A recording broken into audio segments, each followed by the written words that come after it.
Perempuan dianggap sebagai gender kelas 2 yang lemah. Perempuan pun diikat dengan berbagai aturan yang tidak menguntungkan seperti dilarang berpendidikan dan bekerja. R.A. Kartini muncul sebagai sosok yang menentang aturan-aturan tersebut dengan pemikiran cerdasnya, melalui tulisan atau surat-suratnya.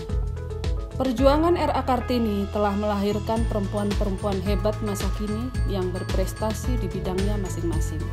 Sosok Kartini zaman sekarang dapat ditemui pada para perempuan dari seluruh lapisan elemen dalam status ekonomi level apapun, atau dari profesi apapun, dari perempuan-perempuan yang tak kenal lelah setiap hari berjuang untuk membantu perekonomian keluarga, sampai pemimpin perusahaan, pejabat pemerintah, pekerja seni, dan lain-lain, di mana perempuan-perempuan tersebut membawa nilai-nilai Kartini sebagai perempuan yang tangguh, mandiri, berprestasi, berani menyuarakan pendapatnya tanpa meninggalkan kodratnya sebagai perempuan, yaitu sebagai istri dan ibu dari anak-anaknya. Dan menurut saya, untuk sekarang ini, sosok Kartini masa kini juga dapat kita temukan dari teman-teman sejawat saya, pejuang garda terdepan melawan COVID-19, yaitu para tenaga medis dan para medis perempuan yang sangat berani, mempunyai keteguhan dan ketegaran dalam menghadapi situasi yang sulit saat ini, ikhlas serta rela berkorban, meninggalkan keluarganya demi membantu saudara-saudara kita yang sedang terkena musibah COVID-19. Semangat Kartini adalah semangat juang seluruh perempuan Indonesia.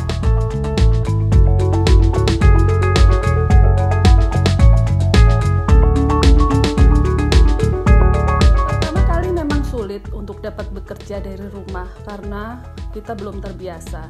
Terlebih saya juga seorang ibu rumah tangga di mana kebijakan social distancing yang harus diterapkan mengharuskan suami juga bekerja di rumah. Dan anak-anak diharuskan belajar di rumah melalui kelas online. Sehingga mau tidak mau sebagai orang tua, selain dituntut untuk bekerja dari rumah, juga harus mengurus anak-anak agar tetap belajar dari rumah. Menurut saya, ada sisi negatif dan sisi positif dengan ketentuan harus bekerja dari rumah.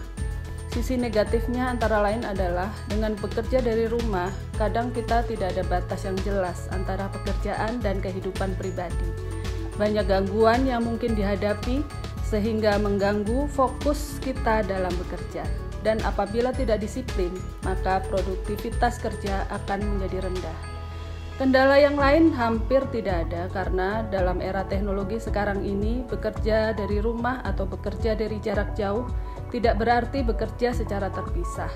Bisa tetap melakukan meeting mingguan atau membahas suatu masalah dengan tim dengan fasilitas teknologi informasi dan komunikasi yang tersedia seperti video conference atau aplikasi Zoom, meeting, dan lain-lain.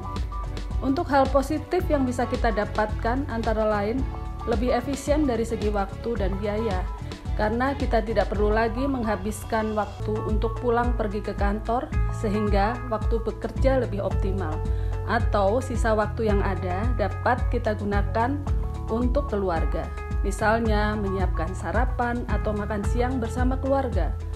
Yang kedua, tidak perlu mengeluarkan uang untuk biaya transportasi ke kantor dan membeli makanan. Yang ketiga, kita bisa mengatur waktu sendiri dalam bekerja. Dan keempat, lebih nyaman dari sisi keadaan dan suasana bekerja. Sehingga dengan bekerja dari rumah, bukan hanya pekerjaan yang dapat diselesaikan, tetapi kita dapat mendapatkan waktu lebih banyak untuk diri sendiri dan keluarga.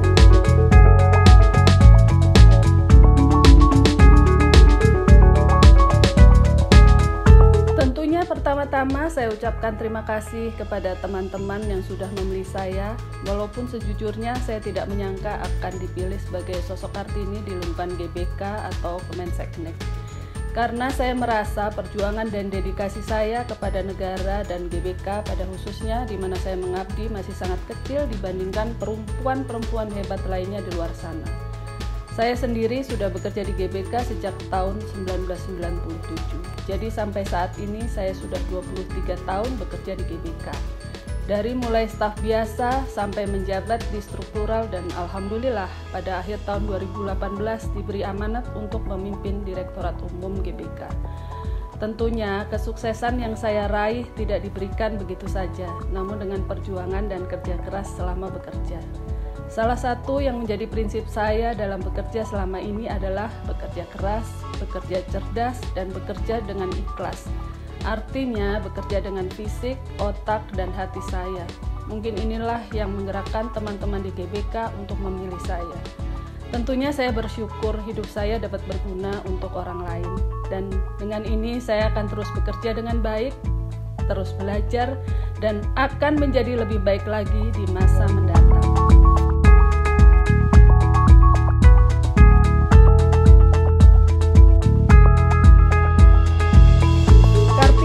Saya adalah sosok yang kuat, perempuan yang menginspirasi. Lewat kegigihan Ibu Kartinilah kita bisa belajar bahwa tidak ada hal yang tidak bisa kita lakukan bila kita mau. Lewat perjuangannya, kini perempuan dapat bersekolah dan meraih pendidikan yang sangat tinggi, bahkan dapat menduduki posisi tertinggi dalam suatu kepemimpinannya. Namun, sebagai seorang perempuan juga memiliki kewajiban dalam lingkungan keluarga, yaitu sebagai seorang istri dan ibu. Semua peran harus dapat dilakoni dengan seimbang. Bahkan keluarga dapat menjadi pendukung terbaik dalam pengembangan karir sehingga dapat membantu menjalani berbagai peran tersebut. Tentunya saya berharap kita para perempuan Indonesia dapat menjadi perempuan yang berprestasi sehingga dapat menjadi kebanggaan negara dan keluarga. Di antara banyak kutipan Kartini yang menginspirasi saya, salah satunya adalah, "Tahukah engkau semboyanku, aku mau." Dua patah kata yang ringkas itu sudah beberapa kali mendukung membawa aku melintasi gunung keberatan dan kesusahan. Kata "aku tiada dapat" melenyapkan rasa berani. Kalimat "aku mau" membuat kita mudah mendaki puncak gunung. Sesuai himbauan dari pemerintah untuk di rumah saja harus selalu kita gaungkan agar dapat memutus mata rantai penyebaran virus COVID-19. Memang tidak mudah, namun sebisa mungkin harus dijalani karena dengan di rumah saja kita dapat membantu para tenaga medis dan paramedis dan dapat menyelamatkan puluhan ribu orang. Sebetulnya banyak yang bisa kita lakukan di dalam rumah. Agar tidak bosan, sebaiknya selain bekerja dari rumah, lakukan kegiatan-kegiatan yang menyenangkan di dalam rumah, seperti menyalurkan hobi memasak, berkebun, menjahit, mendengarkan musik, membaca buku, olahraga, dan lain-lain, yang selama ini tidak sempat kita lakukan karena kesibukan kita di kantor. Kemudian kita harus selalu juga berpikiran positif, menjaga kesehatan, tetap semangat, dan terakhir, jangan lupa berdoa agar wabah COVID-19 segera berakhir. Ayo di rumah aja, kalau bukan kita, siapa lagi?